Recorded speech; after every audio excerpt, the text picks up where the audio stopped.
Pada kali ini, saya akan membahas terkait materi fungi. Sebelum kita mempelajari fungi lebih dalam, saya akan menjelaskan terkait pengertian dari fungi. Apa sih fungi itu?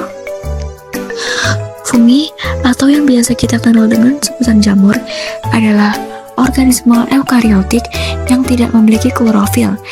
Jamur dapat bersifat uniseluler maupun multiseluler. Jamur banyak ditemukan di lingkungan sekitar, terutama di daerah yang subur dan lembab, seperti saat musim hujan. Hal ini karena jamur menyukai habitat yang sangat lembab. Meskipun begitu, jamur juga dapat tumbuh di berbagai tempat yang mengandung materi organik. Dan yang selanjutnya, saya akan menjelaskan mengenai ciri-ciri dari fungi. Yang pertama ada eukariotik. Jamur termasuk organisme eukariotik, yaitu organisme yang sel-selnya memiliki inti atau nukleus yang dibungkus oleh membran. Inti ini menyimpan materi genetik atau DNA. Dan yang kedua ada heterotrof. Jamur tidak dapat membuat makanannya sendiri. Mereka mendapatkan nutrisi dari organisme lainnya. Ada yang hidup sebagai saprofit, yang artinya pengurai, parasit, yang artinya merugikan inang, ataupun simbiotik, yang artinya hidup bersama dengan makhluk lain secara saling menguntungkan. Yang ketiga, fungi memiliki dinding sel dari kitin. Dinding sel jamur tersusun dari zat kitin, yaitu senyawa keras dan kuat yang juga terdapat pada kulit luar serangga. Dinding sel yang mengandung kitin membuat struktur jamur lebih kuat dibanding tumbuhan yang berdinding selulosa. Dan yang terakhir, tubuh fungi tersusun dari hifa dan miselium. Struktur tubuh jamur terdiri dari hifa, yaitu benang-benang halus. Kumpulan hifa membentuk miselium, yang merupakan jaringan padat seperti akar yang tumbuh ke substrat. Berikutnya, kita masuk pada struktur dan karakteristik dari fungi. Bisa dilihat pada gambar tersebut, pada bagian paling atas disebut tudung atau ileus, yaitu bagian seperti payung yang berfungsi untuk melindungi bagian reproduksi yang berada di bawahnya. Di bagian bawah tudung terdapat lamela, yaitu bila-bila atau lembaran tipis yang tersusun sejajar. Selanjutnya pada bagian tangkai buah, tangkai ini berfungsi sebagai penopang agar jamur bisa berdiri tegak dan lebih mudah menyebarkan sporanya. Kemudian terdapat anulus, yaitu cincin yang merupakan sisa selubung saat jamur masih muda. Selanjutnya kita masuk kepada bagian mikroskopis. Di sini terdapat hifa, inti sel, dan septa. Dan yang terakhir, fungi memiliki miselium.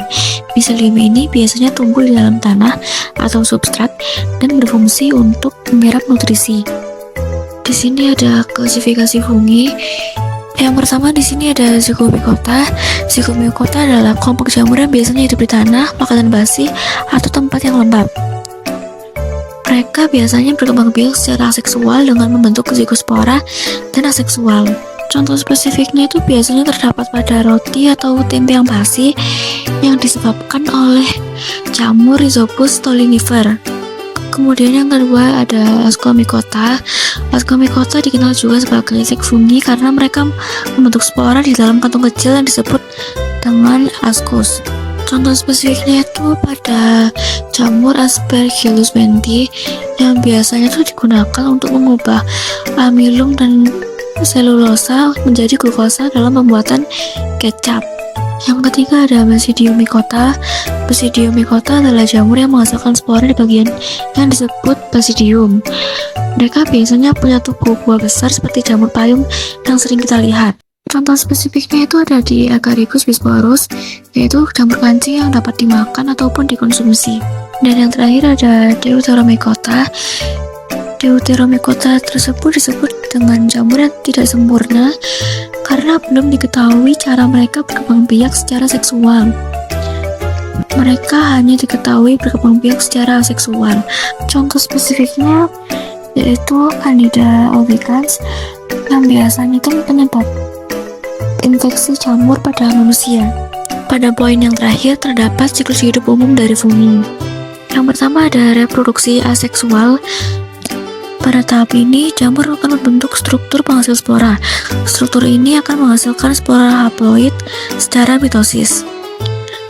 Spora ini kemudian berkecambah dan tumbuh menjadi miselium, yaitu jaringan benang halus yang membentuk tubuh jamur.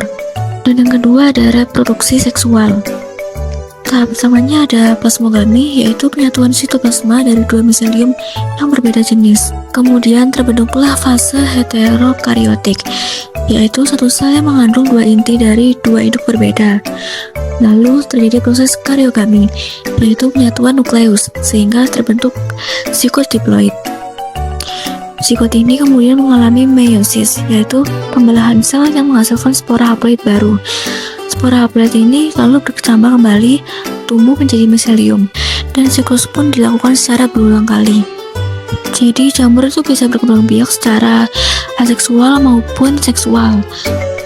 Setiap metode itu memiliki perannya masing-masing tergantung kondisi lingkungannya.